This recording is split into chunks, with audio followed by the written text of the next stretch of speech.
Bonsoir à tous, merci de nous rejoindre. Bienvenue dans votre émission de santé. Dites-moi tout, docteur, de la télévision nationale, comme nous l'avions annoncé la semaine dernière. La goutte, le thème qui a retenu notre attention sur les sujets, notre attention de par sa méconnaissance sur les sujets souffrants, mais aussi auprès de la population, une maladie chronique fréquente liée au métabolisme de l'acide urique. Qu'est-ce qui provoque la goutte? Comment se manifeste-t-elle? Quel traitement? Voilà ces questions et tant d'autres que notre invité va tenter de répondre, docteur Kaba Condé. Et il faut rappeler que docteur Kaba Condé, ce n'est pas sa première fois qu'il passe dans cette émission. Il nous propose des thématiques très alléchantes aujourd'hui. Et nous allons parler de cette maladie, de cette autre maladie, la goutte. Il faut rappeler également que docteur Kaba Condé est rhumatologue, neurologue, biologiste et médecin du sport, également spécialiste en échographie générale et musculo-squelettique. C'était tout pour vous, cher public de Dites-moi tout, docteur, pour en savoir davantage. Mesdames et messieurs, restez avec nous. Encore une fois, bonsoir et bienvenue.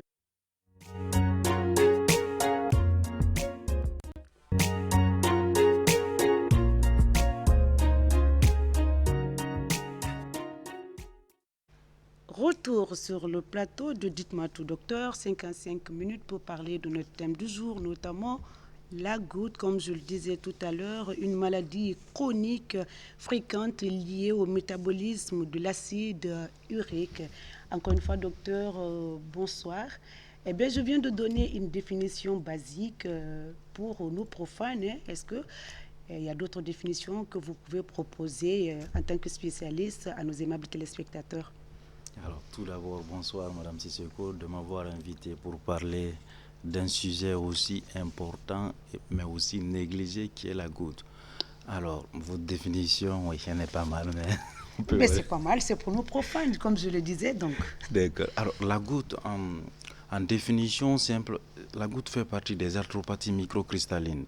Qui dit microcristaux, l'augmentation de l'acide urique va former des microcristaux que l'on appelle des cristaux d'urate de sodium monosodique qui vont se déposer au niveau des articulations, notamment la membrane synoviale, les tendons, les muscles, mais également au niveau de la peau, on parle de ce moment de tofu goutteux.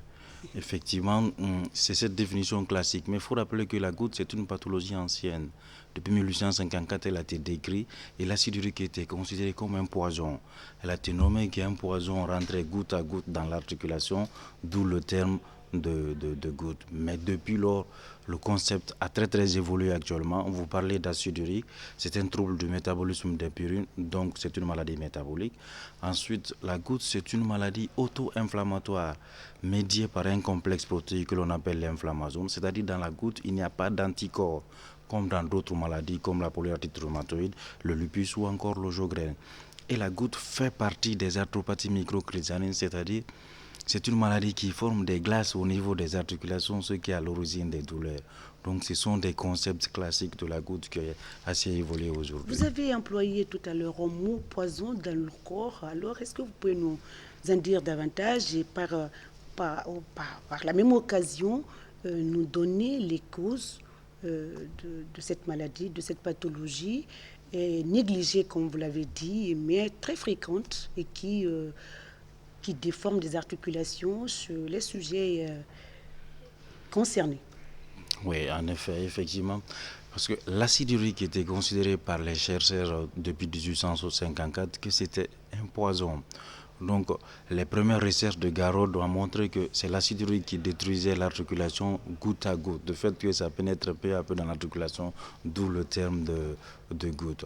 Alors, si vous me demandez c'est quoi les causes de cette hyperuricémie, de cause de la goutte, alors il faut parler en ce moment des hyperuricémies. Et on a deux types d'hyperuricémie. Une hyperuricémie qu'on appelle primitive, due à l'apport excessif alimentaire d'acide urique. Notamment, on va parler de la viande rouge, des fruits de mer, notamment les crevettes. Ensuite, on va parler de l'alcool, le vin, le soda, qui sont excessivement riches en purine, qui peuvent entraîner une hyperuricémie, donc par conséquent la goutte. Et il y a d'autres causes d'hyperuricémie qu'on appelle les hyperuricémies secondaires, qui peuvent être dues à d'autres pathologies comme les hémopathies, le diabète, les dyslipidémies, mais également les insuffisances rénales qui peuvent entraîner ça. Et il y a des gouttes médicamenteuses, des hyperuricémies dues secondaires à la prise des médicaments que nous-mêmes nous prescrivons, tels que les diurétiques, les bêta-bloquants, les antituberculés, notamment l'éthambutol et la pyrazinamide. Certains ARV peuvent entraîner des hyperuricémies. Donc c'est une pathologie multifactorielle qui peut aboutir à la goutte. Alors, vous avez parlé de l'acide urique qui joue un rôle important dans cette pathologie. Est-ce que vous pouvez nous en dire plus? Et puis, docteur, vous avez parlé, vous avez cité quelques aliments, notamment la viande rouge, les fruits de mer, les crevettes. Alors, est-ce qu'il y a des personnes prédisposées à cette maladie? Alors, il y a deux types de gouttes. On appelle les gouttes primitives. Ça a un caractère héréditaire parce qu'il y a des déficits enzymatiques que l'on appelle par exemple le syndrome de Leschnian. Ensuite, il y a des atteintes rénales qui sont des hyperuraturies familiales qui sont des causes familiales et déficits enzymateux. Mais la majorité partie des gouttes, c'est secondaire à d'autres choses, également à l'apport alimentaire qui va faire qu'il y a un excès d'acide urique. Et parlant d'acide urique, il faut savoir que la synthèse d'acide urique dans le corps se fait de deux parties. La première partie, le corps en lui-même peut produire l'acide urique à travers le foie. Deuxièmement, les apports alimentaires, les aliments que nous mangeons, certains sont riches en purine qui peuvent être métabolisés pour donner l'acide urique. Mais l'organisme, il y a toujours une hémostasie, un équilibre. Quand on apporte de l'acide urique, ça veut dire qu'il est éliminé quelque part. Donc le premier moyen d'élimination, c'est par les reins, à travers l'urate 1, les GLUT9, mais également par voie intestinale, l'uricolyse intestinale. Il y a certaines bactéries qui se nourrissent d'acide urique qui permet d'éliminer l'acide urique. Mais le problème, lorsqu'il y a un déséquilibre entre les deux, soit par excès d'apport ou bien par défaut d'élimination, on part d'hyperuricémie et on peut se retrouver rapidement dans le tableau de la goutte. Et il faut rappeler quelque chose, l'acide urique en elle-même est très important pour le corps. Ah bon? Oui, parce que l'acide urique, on verra tout à l'heure les taux qui vont montrer pourquoi, à quel niveau on va parler, il y a un risque de goutte. Mais l'acide urique normal dans le corps parvient, c'est source d'énergie pour les réactions cellulaires de l'organisme. Il intervient également dans la défense de l'organisme à travers les voies de signalisation et il intervient dans le codage de l'information génétique qui est l'ADN. Donc ça a une importance capitale, mais à un seuil, ça devient nuisible. Par exemple, si nous prenons le taux d'acide urique chez l'homme, par exemple, le taux d'acide urique est de 60 à 70 mg par litre. Bon, certains supposent en micromoles qui est de 420 micromoles par litre. Mais chez la femme, ce taux est un peu diminué, 54 à 60 micromoles par litre, soit 315 micromoles. Pourquoi? Parce que chez la femme, avant la ménopause, les femmes font exceptionnellement la goutte, dû au rôle de l'ostrogène qui est uricosurique, qui élimine l'acide urique. Font la goutte les femmes Non, avant exceptionnel avant la ménopause. Mais après la ménopause, dû à carence d'ostrogène, le taux d'acide urique sur la femme est égal à l'homme. Mais avant la ménopause, c'est exceptionnel qu'une femme fasse de la goutte, en dehors bien entendu des gouttes primitives dues à un déficit. Avant la ménopause, donc, cette maladie est fréquente chez l'homme? Chez l'homme, c'est beaucoup plus une maladie masculine. D'ailleurs, c'est le premier rhumatisme inflammatoire chez l'homme.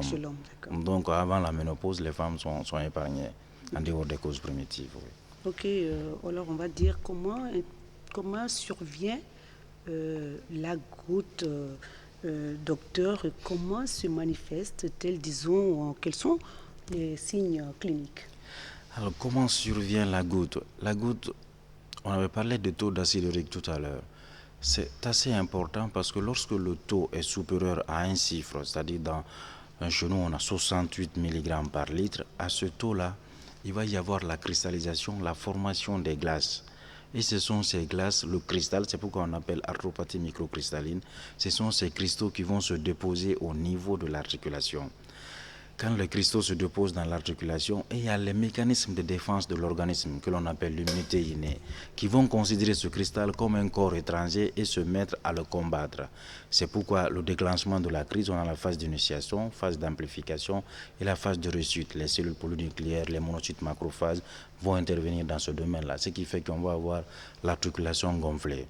Et quels sont les signes cliniques de goutte? Alors la goutte, c'est une maladie assez capricieuse. Il se manifeste de trois Vous avez formes. parlé d'articulation gonflée au niveau des phalanges ou au niveau de toutes les articulations chez l'homme? Alors les articulations, il y a des sites de prédilection de la goutte. Par exemple, la goutte, les crises de goutte surviennent dans 90% des cas au niveau du gros orteil. Des gros orteils. Des gros orteils. Ensuite, au niveau de la cheville, au niveau du genou, au niveau des coudes, des articulations et des mains. Mais le site de prédilection d'abord c'est le gros orteil, après les autres articulations. Et il peut survenir de trois façons. Il y a ce qu'on appelle la goutte aiguë, la crise de goutte. Et ça, début brutal. La douleur est foudroyante. On dit véritable coup de tonnerre dans un ciel serein. Ça survient deuxième moitié de la nuit. Entre 1h et 2h du matin, la douleur réveille le malade la nuit, devient insomniante à type de broyement. Alors, quand vous rencontrez ces choses comme ça, on appelle le signe de la podagra, parce qu'on a l'impression que le pied est pris dans un piège. Wow. Et même quand le drap touche le gros orteil, ça devient une douleur insupportable. Alors, si on vous décrit des symptômes comme ça, vous devrez chercher ce qu'on appelle les facteurs déclenchants de la crise de goutte. Soit le patient a participé à une fête à la veille où il a bu des boissons sucrées ou un peu alcooliques comme ça. Bon, sur les Traoré, ils font ça souvent. Bon. Et il faut chercher aussi s'il n'y a pas une notion de traumatisme au niveau de cette articulation, parce que le traumatisme sur une articulation peut être un facteur déclenchant de la crise. Et s'il n'y a pas de surmenance physique ou intellectuelle, oui, quand on est surchargé intellectuellement, ça peut être un facteur de déclenchant de la crise. Et quand on a ces facteurs identifiants, on peut chercher ces facteurs, traiter ces facteurs et bien entendu s'intéresser à la crise de goutte. La deuxième forme clinique, c'est les formes intercritiques où il y a plusieurs crises. Normalement, si c'est une crise de goutte, c'est une crise unique et puis ça s'arrête, on traite. Mais après, il y a plusieurs formes. Surviennent les crises à répétition, 1 mois, 6 mois, 3 mois. Et la forme la plus chronique que vous parlez là, c'est la forme déformante, celle qui déforme les articulations. Alors c'est ce qu'on appelle la goutte tophacée. Elle est caractérisée par deux choses. Il y a d'abord l'atteinte de plusieurs articulations. Presque toutes les articulations du corps sont touchées, mais aussi les tophus, où on voit les cristaux sous la peau, sous forme d'une tuméfaction indolore. Ça ne fait pas mal, recouvert d'une peau blanchâtre, mais qui est visible et palpable. On voit les cristaux sous la peau. Et il arrive que ça se rompe, et on voit clairement sous la peau des cristaux qui sont rompus. Maintenant, les déformations là sont situées le plus souvent aussi au niveau du pavillon de l'oreille, au niveau du coude, au niveau du tendon d'Achille et parfois au niveau du genou, qui sont assez caractéristiques parce que c'est ce qui donne le caractère déformant à la goutte. Donc ce sont les trois principales manifestations. J'ai posé tout à l'heure une question, je ne sais pas si deux questions se sont suivies, les personnes prédisposées à la maladie. Alors, les personnes prédisposées à la maladie, il y en a deux façons. Soit c'est ce qu'on appelle le syndrome métabolique. Parce qu'il y a l'hyperuricémie asymptomatique. Vous avez des personnes qui ont le taux d'acide urique élevé, mais qui ne vont jamais faire la goutte. Il faut savoir que 5 à 15% de la population, le taux d'acide urique représente une hyperuricémie, c'est 5 à 15% de la population. Mais il y a des personnes qui ne vont jamais faire la goutte malgré leur taux d'acide urique élevé. Très élevé. Maintenant, la question que je pose, est-ce qu'il faut traiter ces patients lorsqu'il y a des comorbidités, lorsque vous avez une hyperuricémie, que vous êtes hypertendu ou bien diabétique, ou tout simplement vous avez le taux de cholestérol élevé dans le sang, même si vous ne faites pas de gouttes, il faut traiter ces malades. Donc c'est en quelque sorte, ce sont des malades prédisposés à faire une goutte. L'hyperuricémie, il y a des maladies voisines. Quand on a une hyperuricémie, il faut rechercher systématiquement un diabète, un problème rénal, une hypertension antérieure. Donc justement, vous marchez un peu sur ma langue, c'est la question que je voulais poser. Les examens appropriés ou comment diagnostiquer une goutte? Alors, d'abord les examens appropriés, c'est ce qu'il faut faire. Par exemple, pendant la crise de goutte où le malade a vraiment mal, on fait une prise de sang. Si on fait une prise de sang, on trouve un syndrome inflammatoire non spécifique, VSCRP élevé, une hyperleucocytose à prédominance polynucléaire. Mais l'examen le plus important, si il s'agit d'une articulation qui est gonflée, on fait un prélèvement du liquide articulaire. Ce prélèvement va mettre en évidence des cristaux d'urate de sodium qui brillent, qui sont biréfringents à la lumière polarisée, qui nous permet de confirmer le diagnostic. Mais il y a un problème de logistique par rapport à ce liquide, parce que quand vous prélevez le liquide, il faut 4 heures pour analyser l'échantillon. Au-delà de 4 heures, les cristaux vont se dissoudre et l'examen va revenir négatif. On va vous dire pour un patient que le résultat est négatif alors qu'il fait de la goutte. Donc, il y a un examen qui peut nous permettre de résoudre le problème, c'est l'échographie articulaire. Si on fait l'échographie, il y a 2 signes que l'on peut voir. Il y a les images en double contour des microcristaux autour du cartilage qui est spécifique aujourd'hui de gouttes. Ou bien il y a des tophus, des déformations qui sont sous la peau mais qui ne sont pas encore visibles cliniquement. Donc l'échographie permet de mettre en évidence ces tophus infracliniques par des images en tempête de neige. Donc c'est les 2 principaux examens qu'il faut faire. À ce stade-là, les examens comme le scanner, l'IRM ne sont pas nécessaires. On fait pour éliminer d'autres diagnostics ou bien pour faire un point sur la déformation. On a ces appareils dans le service? Oui, on a des appareils. L'échographie, par exemple, c'est accessible. Nous, dans notre service, on fait ça pour détecter. Et les examens biologiques aussi? Les examens biologiques, oui, l'hyperuricémie, l'acide urique, heureusement, c'est dosé partout en Guinée actuellement, mais c'est l'analyse du liquide articulaire où on a beaucoup de problèmes de logistique. Entre le prélèvement et l'analyse du liquide articulaire. Ça se fait dans 2 centres? Ça se fait dans plusieurs centres, mais l'idéal c'est que le rhumatologue lui-même fait le prélèvement et met le liquide au microscope et regarde. Comme ça, on ne perd pas de temps. Alors, quand vous envoyez vos malades dans d'autres centres, est-ce que le résultat vous conviendrait? Par exemple, vous accepterez les résultats? Oui, on accepte les résultats. Bon, ça dépend. Par exemple, si vous envoyez un liquide articulaire pour analyse dans un laboratoire et que le liquide fait 6 heures, il n'est pas examiné, le résultat sera forcément négatif. D'accord. Donc, mais toujours comme c'est la clinique qui dirige, vous le clinicien, vous avez des signes qui vous permettent de penser que c'est une goutte. Il faut reprendre. Il faut, même s'il ne faut pas reprendre parce que la ponction peut être traumatisante, il faut faire une échographie pour rechercher des microcristaux, pour voir, ou faire un traitement test pour savoir si le malade est répondeur ou pas. Alors, en ce qui concerne le diagnostic de goutte, jusqu'à preuve du contraire, le diagnostic de goutte est basé sur la mise en évidence des microcristaux dont on parle, soit dans l'articulation ou bien prélevé dans les tophus des articulations qui nous permettent de poser le diagnostic. Mais comme le cas que je vous ai cité là dans l'examen, il arrive toujours qu'on ne trouve pas de microcristaux. Donc dans ce cas, on sait des arguments épidémiologiques. Le plus souvent, il s'agit d'un homme de plus de 40 ans dans un contexte de fête qui a pris des boissons sucrées, tout ça. Douleur d'une seule articulation, deuxième moitié de la nuit. Prise de sang, ça nous permet d'orienter. Il y a des critères diagnostiques. C'est une maladie où il y a beaucoup de critères diagnostiques. De Rome, de l'ACR, les critères de New York, les critères de Nemagen et les dernières recommandations. Docteur, vous avez dit tout à l'heure, on a le taux de de l'acide urique très élevé dans le sang, mais on ne développe pas la maladie. Oui. Est-ce que dans ce cas de figure, vous invitez la population à un certain âge de faire un examen juste pour se rassurer de sa santé, de ne pas développer prochainement la maladie? Oui, en effet, parce que l'hyperuricémie est assez voisine de l'obésité. Quand on voit le taux d'obésité dans nos sociétés actuellement, donc il y a d'autres choses. Par exemple, en néphrologie, on rencontre des hyperuricémies le plus fréquemment. Et chez nous, quand il y a une hyperuricémie dans la population générale, par exemple, si vous faites des bilans de routine, normalement on doit faire tous les 6 mois un bilan de routine, ce qui n'est pas toujours le cas. Si on a une hyperuricémie dans le bilan, on doit rechercher les comorbidités. Donc si on trouve ces comorbidités, on vous met sous traitement. Parce qu'il y a quelque chose que je n'ai pas dit, l'hyperuricémie, en dehors de la goutte, est un facteur de risque important cardiovasculaire. Donc, il doit être pris au sérieux, même si on ne fait pas de goutte, mais c'est un facteur de risque cardiovasculaire assez important.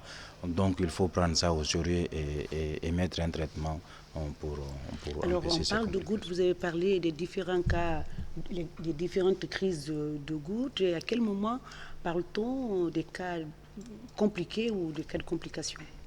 Alors, les formes compliquées surviennent, les formes chroniques. La troisième forme que je vous dis, où il y a des déformations. Au niveau des phalanges, au niveau des phalanges. Parce que ces déformations-là peuvent se localiser par exemple au niveau du dos et peuvent comprimer la moelle épinière. D'accord. Mais les principales complications, c'est au niveau cardiovasculaire, comme je vous disais, les atteintes coronariennes, les accidents vasculaires cérébraux, mais aussi l'insuffisance rénale, les calculs rénaux, je vous parle de cristaux, quand ça se forme au niveau rénal, ça entraîne des calculs au niveau des reins. Donc ce sont les principales complications goûteuses que l'on peut avoir si le patient n'est pas pris à temps, et surtout dans les gouttes chroniques, les gouttes phacées qui peuvent entraîner ces complications. Alors, docteur, après un examen, est-ce que l'on peut confondre la goutte avec une autre maladie? Si oui, laquelle? Oui, on peut confondre la goutte avec plusieurs maladies. Par exemple, il y a une maladie qu'on appelle les arthrites septiques, les infections articulaires. Parce que ça débute presque de la même manière, la douleur intense, incapacité fonctionnelle. Mais la différence avec la goutte, par exemple, les signes de la goutte sont intenses. En 12 heures, on a une douleur atroce. Par l'arthrite septique, en 24 à 72 heures comme ça. Et l'analyse du liquide articulaire va retrouver le germe responsable dans la majorité des cas dans l'arthrite septique. Il y a d'autres pathologies aussi parce que la goutte fait partie des arthropathies microcristallines.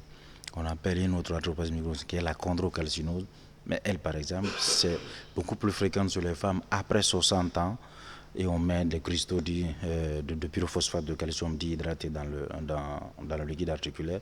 Et d'autres aussi, c'est les rhumatismes à hydroxyapatite qui peuvent faire le diagnostic différentiel avec la polyarthrite rhumatoïde aussi. Lorsqu'on a les phalanges déformées, est-ce que l'on peut les rétrécir? C'est une question qui m'est venue à l'esprit. Quand on a les phalanges rétrécies, il faut faire attention. Par exemple, dans la goutte, les déformations doivent être réversibles.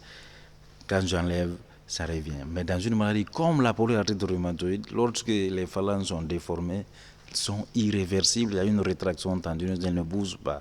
C'est d'ailleurs une maladie dont il ne faut pas confondre, parce que c'est ce qu'on appelle les nodules rhumatoïdes. Quand on a les nodules goutteux, il ne faut pas les confondre avec un nodule rhumatoïde, d'où ces déformations. Elle est transmissible, la maladie? La goutte n'est pas transmissible. C'est héréditaire?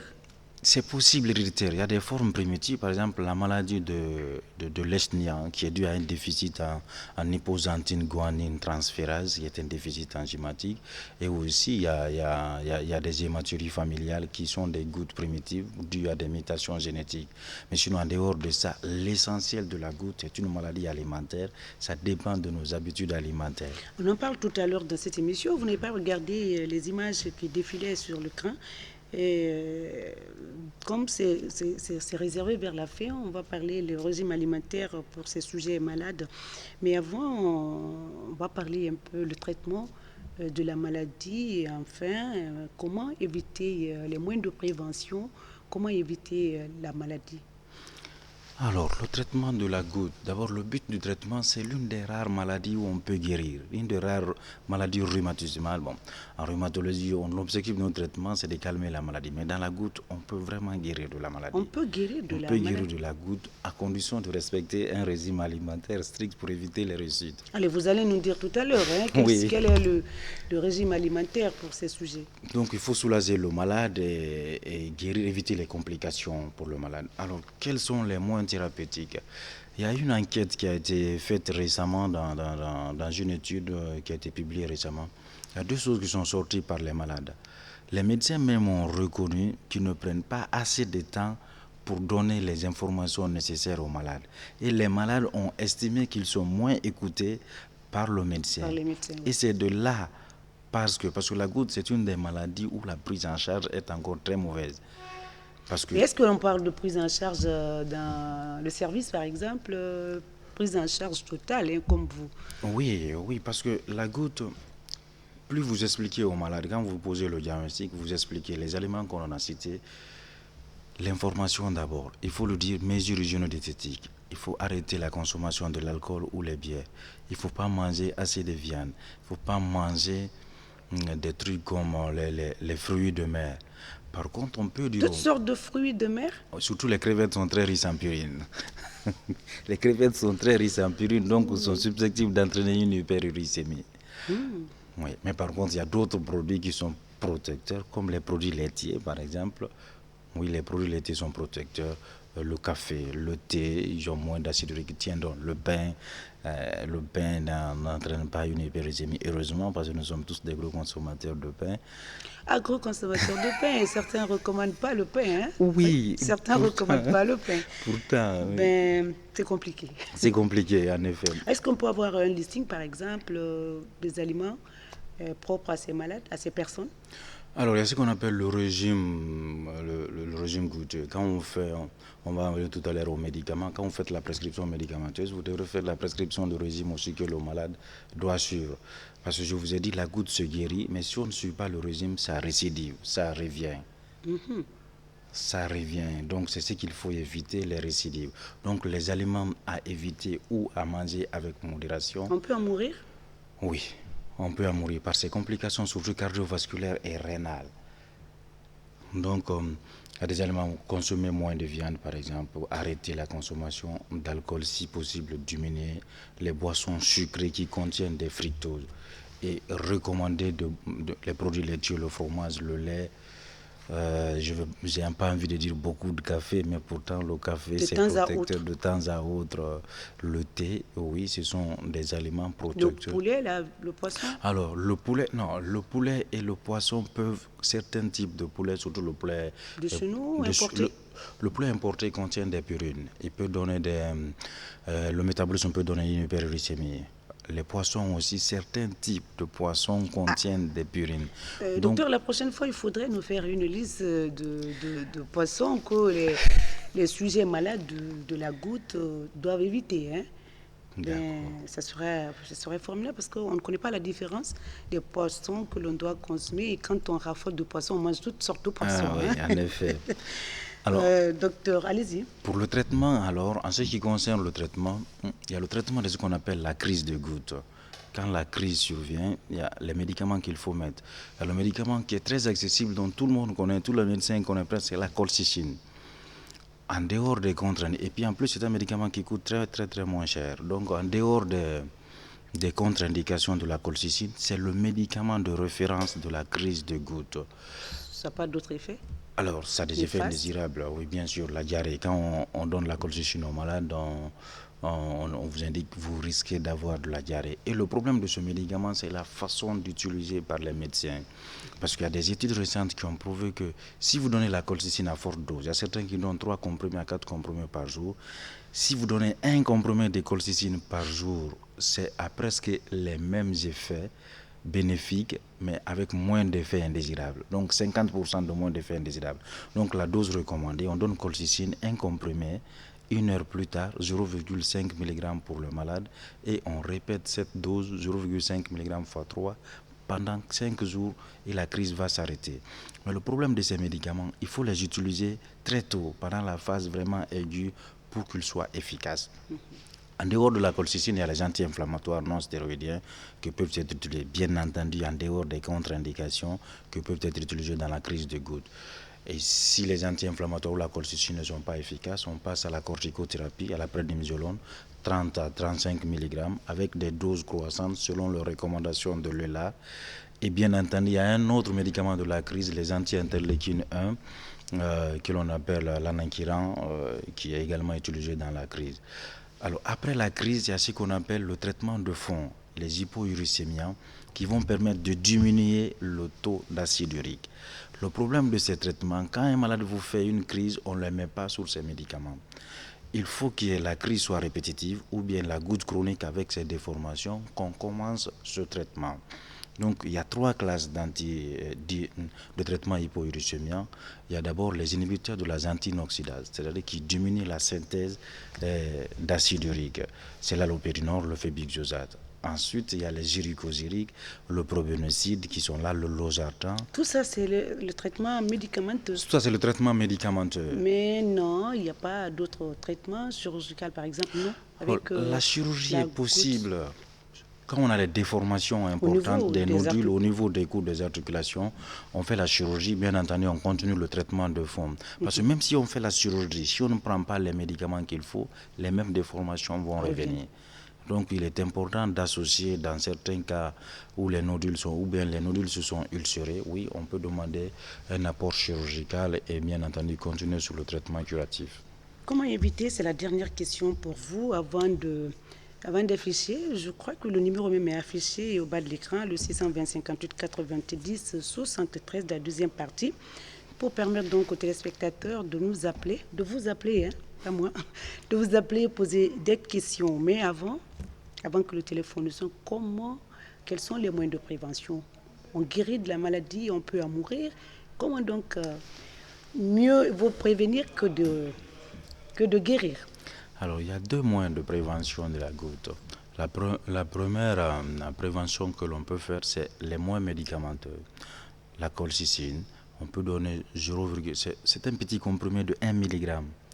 Donc, on peut donner 0,5 mg par jour pendant 3 mois, surtout quand on est sur un hypouricémie. Alors, le deuxième moyen de prévention, c'est le régime alimentaire. Parce que en fait, la goutte, c'est une maladie alimentaire. C'est dû à une surcharge en acide urique. Donc, si on a un régime alimentaire équilibré, on évite la goutte. À travers les aliments que nous disions tout à l'heure, c'est aimer les produits laitiers, surtout ça. Les légumes, les fruits, ça, Les légumes, oui. Les légumes, oui. tous les fruits aussi. Alors, pas tous les fruits. Pas tous les fruits. Pas tous les fruits, en effet. Pas tous les fruits, mais certains, oui, permet son protecteur par rapport à la goutte. Mais c'est ce qu'il faut éviter qui est beaucoup plus important que ce qu'il faut, il faut en manger. Parce que quand on dit la viande rouge, il faut diminuer ou bien il faut arrêter. On peut arrêter systématiquement la viande rouge quand on a la goutte? Pas systématiquement. Et puis ça dépend de l'objectif. Parce que le traitement de la goutte, le traitement hypouricémien a un objectif. Il faut que le taux d'acide urique soit sur la personne en dehors des complications inférieur ou égal à 60 mg par litre. À ce stade, on peut recommander de manger la viande ou de chercher la viande pour pouvoir manger. Et lors de la crise de goutte où le taux d'acide urique est élevé, bien entendu, il faut éviter la viande rouge. Éviter la viande rouge. On va prendre donc ce premier appel. On va répondre donc, docteur. Allô? Allô? Ben, c'est parti, on va continuer donc avant. Ah, ça, il y a un autre appel. Allô? Allô? Oui, bonjour. Oui, bonjour monsieur. Votre nom, d'où vous nous appelez? Mon nom c'est Gingri Woba. Monsieur Oba, oui. Je viens du Burkina Faso. Oui. Je suis actuellement en mission à Koya. D'accord. Et j'ai pris votre émission fortuitement. Et je remercie Dr Kaba pour toutes les informations qu'il est en train de donner. Merci à vous également. Et je vous remercie vous-même pour avoir organisé ce genre d'émission. Merci. Ça permet donc aux gens qui ne s'alimentent pas bien de bien s'alimenter. Tout à fait. Et d'éviter donc un certain nombre de maladies.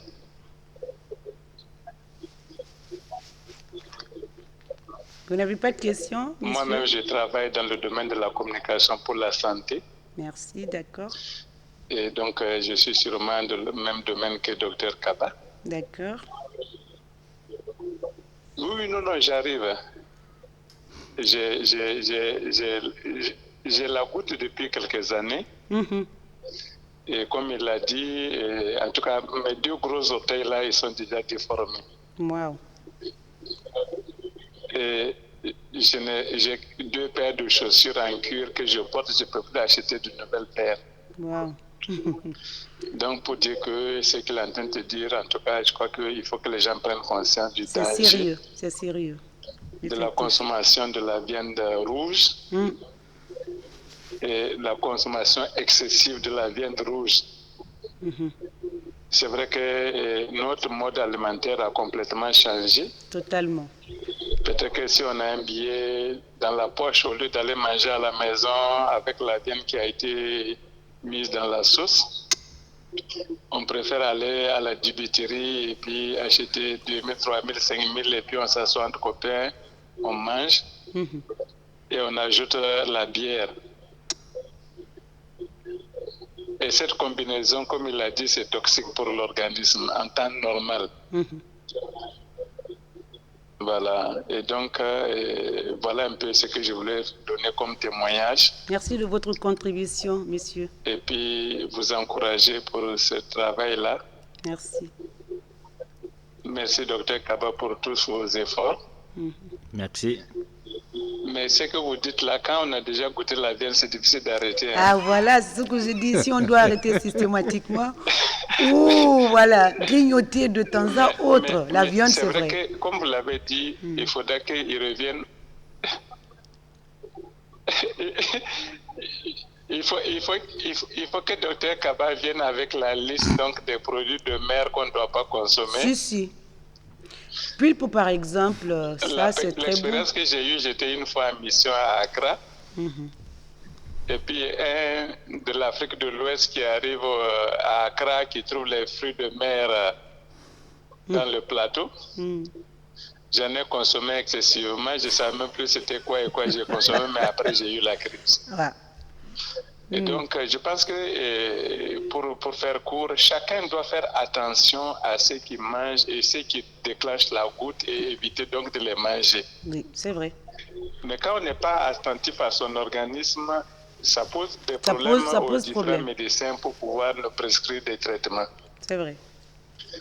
Voilà, donc une dernière doléance, si vous pouvez donner mon numéro au docteur, je pourrais peut-être parler avec lui plus tard. Si vous pouvez noter, il n'a pas son téléphone, mais si vous pouvez prendre son numéro, le rappeler plus tard. Le numéro est affiché à l'écran, c'est le 629. Allô? D'accord, j'écoute. 629. 629. 87. 87. 96. 96. 31. D'accord, 31. Merci beaucoup, monsieur. J'ai noté et merci beaucoup et du courage, docteur, parce que la santé publique est un gros travail. Tout à fait. Merci beaucoup. Merci. Au revoir. Je vous en prie. Docteur, le numéro, je crois que le numéro est affiché pour nous permettre de continuer, de prendre des appels. Allô? Allô? Oui, bonsoir, monsieur. Je suis dans l'émission. Effectivement, vous êtes dans l'émission. Je voulais poser une question à docteur. Allez-y. Donc, je voulais savoir, Oui. pour savoir quels sont les produits laitiers qu'on ne doit pas consommer. Les produits laitiers. Parce que le docteur a parlé tout de suite des produits laitiers qu'on ne peut pas consommer et des fruits aussi à éviter. Voilà, c'est pourquoi je vous demande la prochaine fois, et on va reprendre cette émission. Docteur, les produits laitiers, c'est vrai, vous allez... Alors les produits laitiers, il faut plutôt en manger. Ils sont protecteurs contre l'hyperglycémie.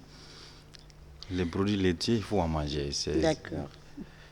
Tous les produits laitiers? Tous les produits laitiers. Le fromage, c'est très bon. Les yaourts sont très bons pour lutter contre l'hyperglycémie, effectivement. Allô? Je voulais un peu commencer à lire des messages. Les gens nous demandent qu'on nous envoie des messages, nous posent des questions par texto, mais on va continuer d'abord à prendre des appels. Et puis, alors, il nous dit justement bonsoir, c'est Konaté Alceni depuis Matoto. Je veux juste que le docteur me donne quelques directives pour le traitement d'hémorroïdes externes. Yandi. Aujourd'hui, ce n'est pas le thème du jour. Bonsoir, la RTG. Je me nomme Tierno Mamadou, DKT, élève de mon état de la cimenterie. Ma question est la suivante. Parfois, quand j'urine, mon pénis me fait mal, un peu mal. Ce n'est pas le sujet du jour. Il faut que les gens... on répond aux questions, c'est lorsque ça...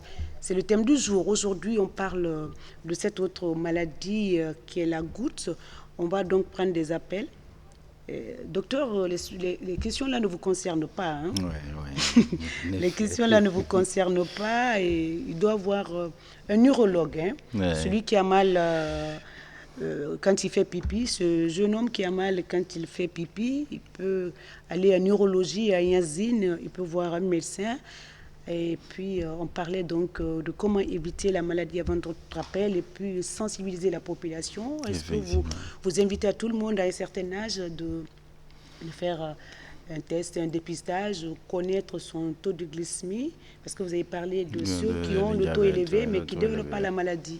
On peut avoir le taux à 60 vous l'avez dit, milligrammes, 70, et qui développent la maladie. Les femmes à l'âge ménopause développent très rarement la maladie. Ménopause, et puis, vous avez dit tout à l'heure que c'est une maladie masculine, fréquente chez les hommes. Alors aujourd'hui, nous sommes épargnés. Alors on va prendre donc cet appel. Allô? Allô? Oui, bonsoir, monsieur. Oui, bonsoir. Comment ça va? Ça va, merci. Votre nom, d'où vous nous appelez? Je vous appelle de Koya, je m'appelle Hassan Kita. Vous écoutons, monsieur Kita? Oui, je suis dans l'émission, je pense. Effectivement, vous êtes dans l'émission de santé. Dites-moi tout, docteur. Au fait, j'ai ma maman qui fait la goutte. Nous avons été à l'hôpital, ça ne fait pas longtemps, ils ont diagnostiqué. Ils disent qu'elle souffre de la goutte. Mais nous avons acheté des médicaments, tous les médicaments qui ont été prescrits. Nous avons presque tout acheté, à savoir, je ne sais pas si c'est la colchicine ou quoi. Mais elle se plaint toujours de son épaule qu'elle n'arrive pas à déplacer. Si elle est au lit, si elle doit se déplacer ou si elle doit tourner. Pour un moindre mouvement, elle a mal, quoi. Pardon? Allez-y. Oui, si elle doit se tourner même dans le lit, il faut que quelqu'un vienne en aide pour la faire tourner. Je ne sais pas si c'est la goutte qui fait ça aussi ou quoi. Et ma deuxième question, c'est quoi? Je voudrais que Dr Kaba m'aide à faire un bon traitement pour ma maman parce que réellement, elle fait des petites crises. De douleur. Je ne sais pas si c'est des crises liées à la goutte ou quoi. Mais elle fait des crises quand même. Justement, pour le recontacter, donc, on a affiché le numéro à l'écran. Vous pouvez le rappeler parce qu'ici, il ne peut rien faire. Il peut répondre aux questions. Mais il ne peut pas communiquer avec vous par rapport prompt rétablissement à votre maman et à notre mère. Et vous rappellerez plus tard pour être en contact avec lui. Oui, j'ai déjà pris son numéro. Voilà, c'est le numéro, vous le rappellerez après l'émission, d'accord? Oui. Docteur, on va vous appeler, hein? Oui, ça c'est sûr. On va prendre cet autre appel aussi. Allô?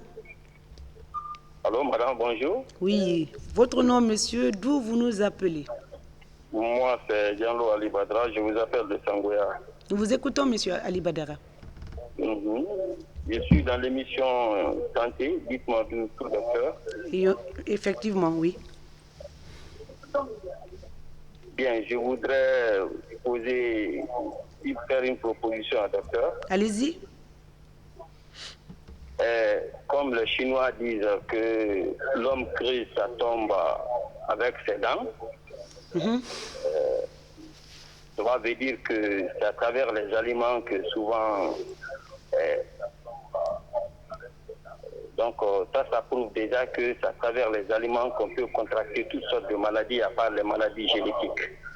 Effectivement. Bien, donc je voudrais savoir, est-ce que il faut se nourrir des végétaux ou bien il faut se nourrir avec des aliments, avec d'autres aliments, pour éviter d'être atteint de cette maladie. Docteur, vous avez compris cette question? Faut-il être végétalien ou bien faut-il être végétarien pour éviter la maladie? Voilà, docteur, vous avez compris alors. Alors, merci beaucoup, monsieur.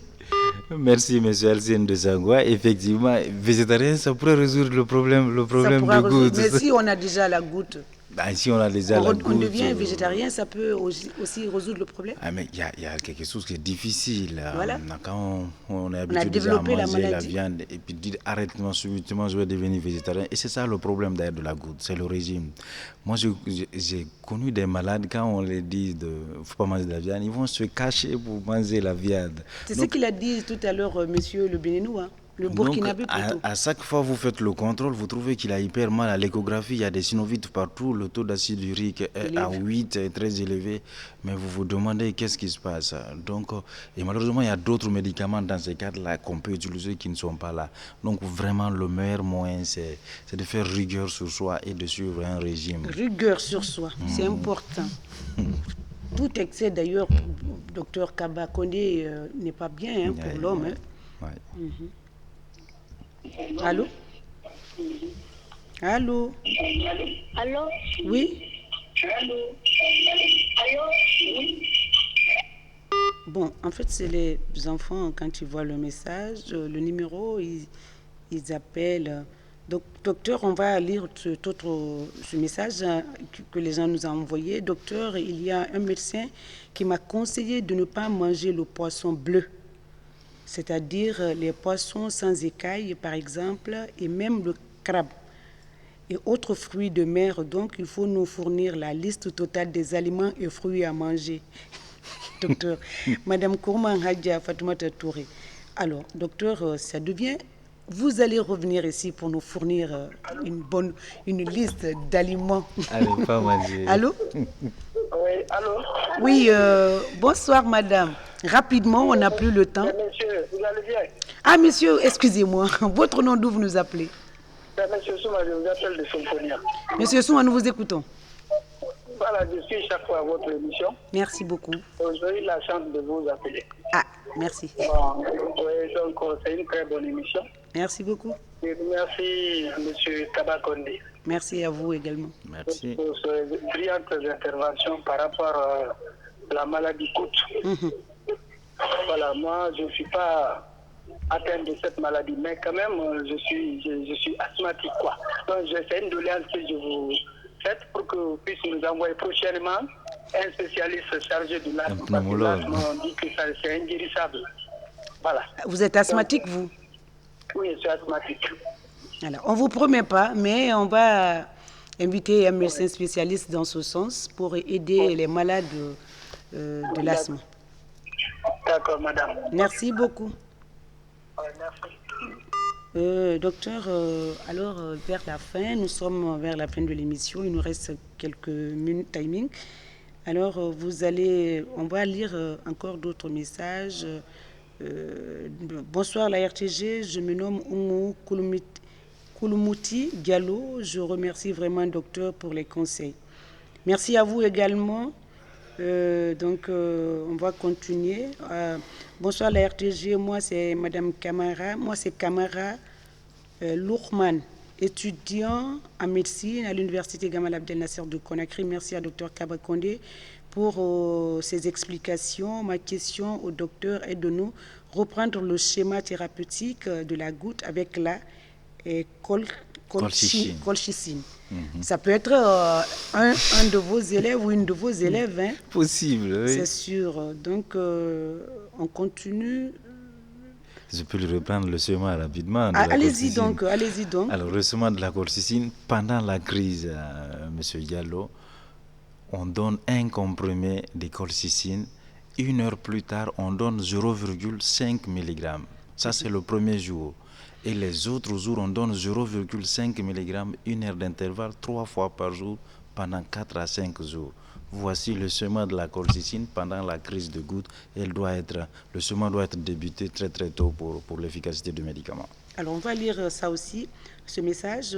Bonjour la RTG, je suis vraiment content de voir ce genre d'émission dans mon beau pays, la Guinée. Je suis, il a dit, je me nomme Doumbouya Tcherno Oumar. Pendant la saison sèche, j'ai du rhume qui sent très mal et je sens une douleur dans mon corps. Est-ce que c'est bon de manger la viande non cuite?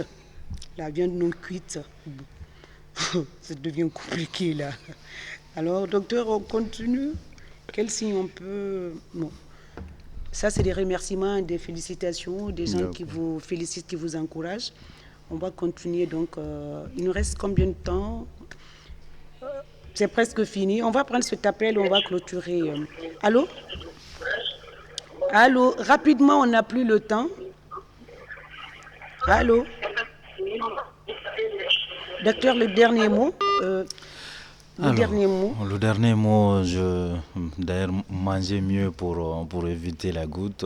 Une alimentation équilibrée nous permet d'éviter la goutte. Le dernier mot, c'est de remercier mon cher patron, le professeur Sissé Abbas, qui fait tout pour notre formation, pour le mettre en avant, et le professeur Amara Sissé, qui est notre grand baobab, qui ne cesse de nous donner des conseils utiles pour notre formation, notre avancement. Sur ce, je vous remercie aussi de m'avoir invité pour parler de ce sujet important. Vous allez revenir, il y a les téléspectateurs qui vous demandent une liste pour mieux manger. Bon, je rappelle, chers téléspectateurs, que nous étions avec Dr Kaba Kondé, diplômé des universités Gamal Abdel Nasser de Conakry, l'université Cheikh Anta Diop de Dakar, l'université libre de Bruxelles, l'université de Liège et de Gent à Belgique. Il est rhumatologue, neurologue, biologiste et médecin de sport, spécialiste en échographie générale et musculo-squelettique, qui était donc notre invité du jour. Il va revenir, il va nous proposer la liste, il va revenir et en tout cas, il nous propose des thématiques très alléchantes.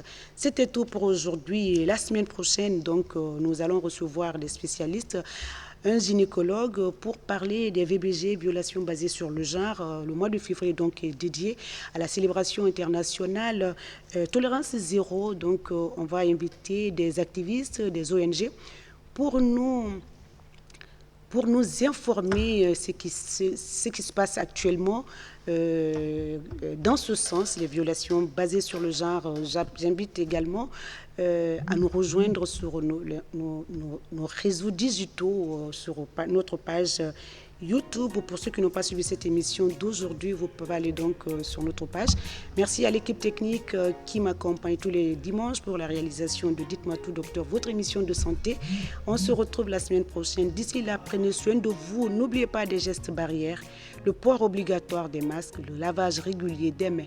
On se retrouve la semaine prochaine si Dieu le veut bien. Prenez soin de vous et de ceux qui vous aiment.